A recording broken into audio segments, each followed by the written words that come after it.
Hey guys, it's illumignostic, and by request I'm making some life hack videos to show you guys all the tools that I use to completely avoid any contact at all whatsoever with the matrix. And so today I'm going to show you how to run a sluice and how to gold pan, and a little bit about how to read the river and see where good places to find gold are. Of course, you're going to have to be in a gold bearing area in order to use this information, but most of you are. To varying degrees here in Ecuador and the Amazon, there's gold pretty much in every shovelful. So it's really not that difficult. The trick for us is to find where it's concentrated, and that's where reading the river comes in. So let's have a look at our tools. We have the Incan style traditional wooden gold pan that the indigenous Quechua use here. And it's actually pretty tricky. I probably won't demonstrate it. If we run into any Quechua women out here today, I might ask them to demonstrate it. It's more of a swirling motion, but it's a lot trickier than the more gringo-friendly edition of the metal crappy gringo pan. And we have two buckets, and you'll see why we have two buckets in a little while. This weird plastic thing here is our classifier, which is used to keep the larger stones out. I'm in the middle of the jungle, so I don't really have a lot of access to stuff, and that's why that is just an improvised piece of plastic. And then I have a couple of wrenches for taking the sluice apart, and the sluice itself is over here. Being that we're in the jungle, there is water running out in little creeks all over the place, and so it creates these little streams, and we've had to build this aqueduct here to get enough flow into our sluice. And the sluice, you can see we put the fan at the top, and then you want about 1 inch of drop for every foot. So this one's maybe 3.5 feet, so I've got about 3 inches of drop, maybe 4 inches of drop. If it goes too slow, it's not great. If it goes too fast, you'll lose gold. And this is a little bit too slow, but as you can see, we have constrained all the water in the area to our purposes that we can, and this is just the best we're going to do. So let me grab some material.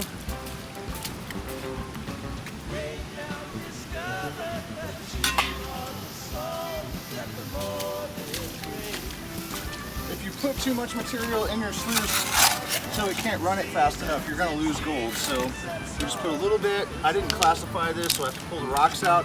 You don't want to touch down here because the gold will pop out. We create like a little vortex, and so you can see the gold, or the the material kind of runs down over these, over the screen, this aluminum screen, and there's a carpet underneath that it gets caught in. It's going pretty slow, so I'm going to have to try to find some more water somehow. But that's basically that. Okay, so now let's talk about the river a little bit.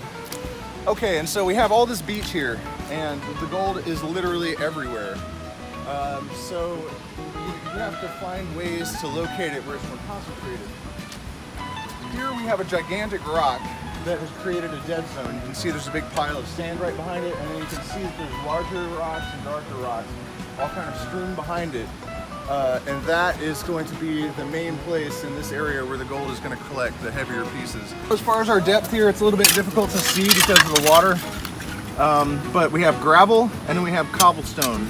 And a lot of the gold is going to sit right on top of that cobblestone, or right underneath the cobblestone at the next gravel layer.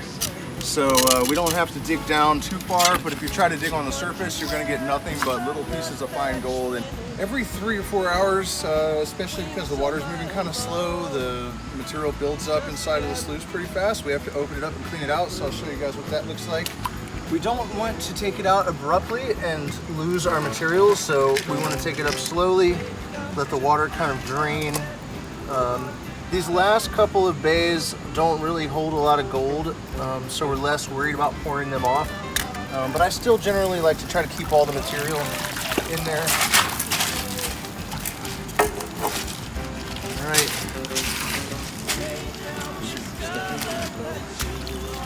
And screw off here.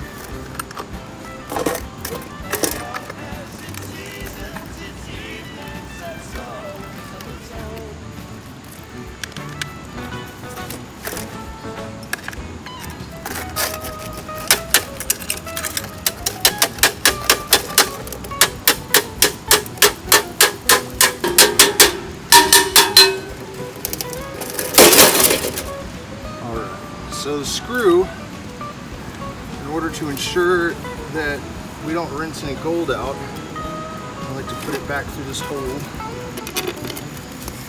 This thing is obviously homemade too, so if you buy one in the States or Europe, they're probably not going to be exactly like this, hopefully a little bit more efficient. And then we need a bucket full of water.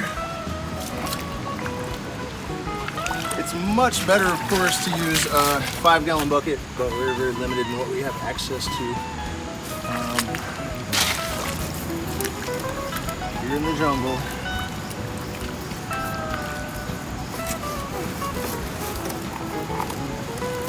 Keep all this material, because this is where the gold is hiding. As much inside of here as possible into the bucket.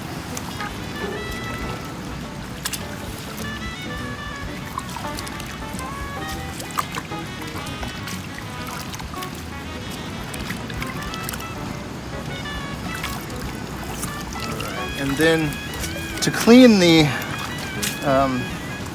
carpet here, the best thing to do is to roll it like this and just kind of roll it in your fingers while it's submerged in the water. And that gets most of the material out. You can beat it with a mallet over a table later if you want to get all the gold out. And most of the gold is going to be up near the top. So you want to be extra careful and pay extra attention to that area. Get it all cleaned out of there.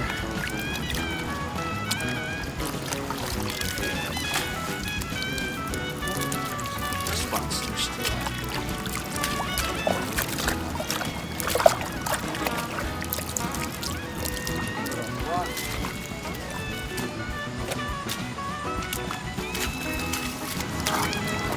The second bucket, usually I have my partner give me a hand with this. It's a little bit awkward, but she's got to hold the camera now.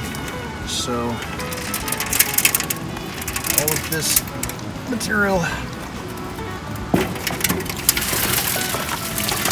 just kind of wash into the bucket.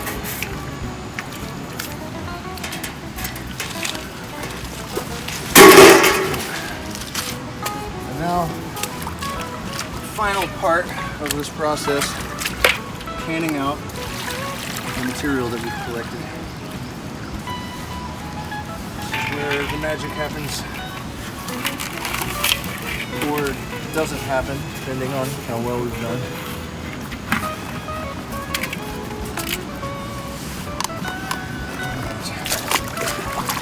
Always rinse the bucket really well, because the gold will sometimes stick to plastic. Carefully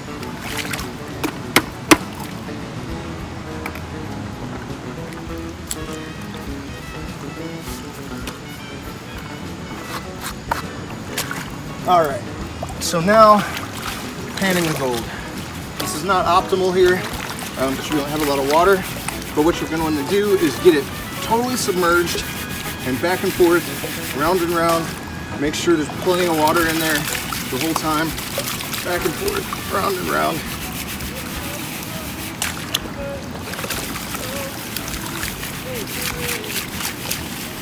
And then going with the current, I'm going to start feathering off the top layer. I try to keep my material a little bit back from the edge. Of course, if your gold is down in the center of the pan, you shouldn't really have to worry about it much, but gold can be a little bit tricky. And so we're feathering off the top layer of the material. Every 3 feathers or so, I will classify the material again.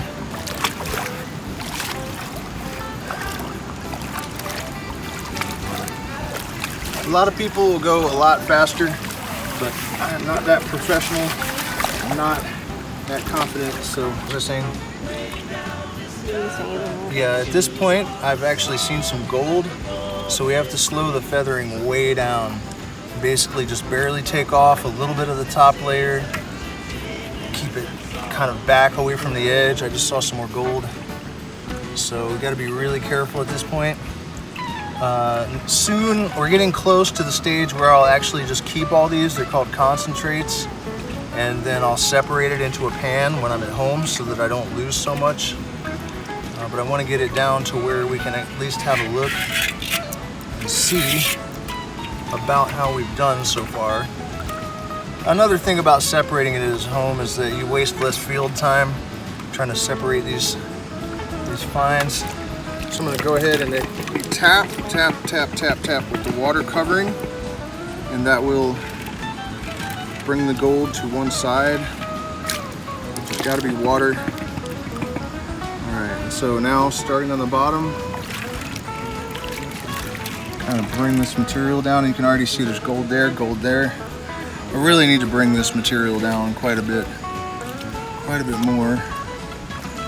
But hopefully I can at least show you guys some gold here.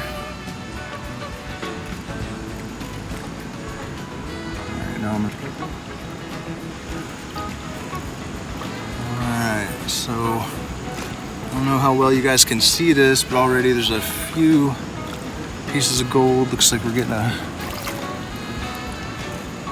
there's some gold there. Alright, there you go, guys. See all that gold in that line there? And now if you tap it, you can get it all to come out. Collect it separately. And of course there's plenty more. Oh, there's another nice piece. Look at that. There we go. Now we're look at that. That's good gold. So there you have it, and tapping it to remove the gold from the other material so it can be collected more easily. And that's it, guys. Hit the like button, share, subscribe, support us on Patreon, where you can find our secret streams and other patron-only material. We'll see you in the next video. Goat's vagina also produces DMT. We all have DMT. Everybody has it. Yeah. And you are what you eat. Yeah, sorta, but Don't eat the whole. goat's vagina.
Sometimes we walk alone. Sometimes the songs that we hear are just songs of our own.